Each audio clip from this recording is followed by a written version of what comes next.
As aventuras do presidente Bolsonaro na eleição municipal confirmam o antigo raciocínio do chanceler brasileiro Azeredo da Silveira, que morreu em 1979.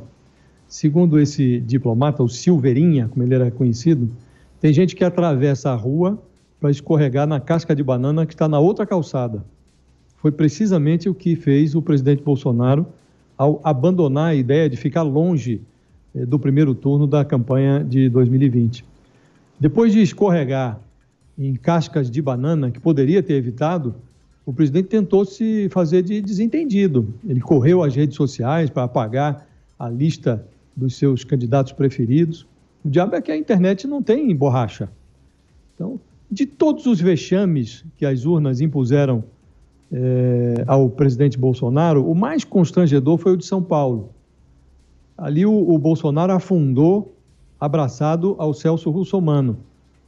E aí ele exibiu ali nas redes sociais uma pose de desentendido e não entendeu o que aconteceu lá em São Paulo. Quer dizer, passou para o segundo turno com mais votos do que o segundo colocado, o Bruno Covas, que é um tucano e fazia uma administração opaca, ganhou visibilidade com a pandemia. E ele lidou com o coronavírus na contramão do que pregava o presidente Bolsonaro. Prefeitos que fizeram a mesma coisa em outras capitais também foram premiados pelo eleitor.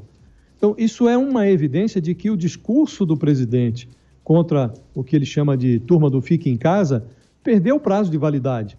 E o presidente se absteve de perceber esse recado que a urna está enviando para ele. O Bolsonaro escreveu no Twitter que a esquerda sofreu uma histórica derrota nessas eleições. O PT, de fato, não conseguiu tirar o pé da lama, mas o presidente finge não ver que o Guilherme Boulos, do PSOL, enviado ao segundo turno por um pedaço do eleitorado de São Paulo, que é o maior colégio eleitoral do país, ele torna a decodificação dessa conjuntura um pouco mais complexa. Não dá para você simplesmente dizer que a esquerda sofreu uma derrota histórica e ficar por isso mesmo, não enxergar que há ali um princípio de renovação que pode complicar a vida de quem opera na extrema-direita, na direita. Os resultados da eleição, essa eleição municipal, não mudam a condição do presidente Bolsonaro. Ele continua sendo candidato à reeleição em 2022, e é natural que seja assim. O que mudou foi a conjuntura. A onda de extrema-direita que levou o Bolsonaro para o Palácio do Planalto virou uma marola. Mas o presidente continua ali com a mesma prancha, imaginando que vai surfar uma onda que já não existe.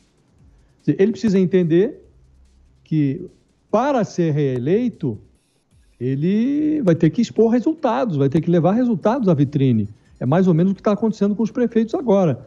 Quem o eleitorado percebe ou acha, imagina que foi bem ou que cometeu menos erros, que entregou mais, está sendo premiado com o voto.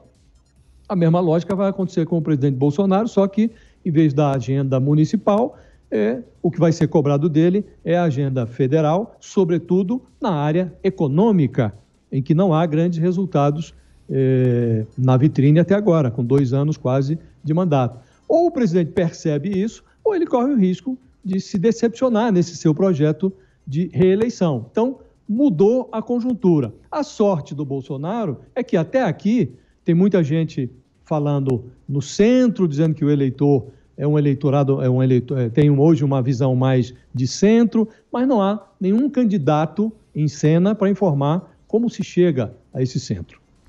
Paulo Figueiredo.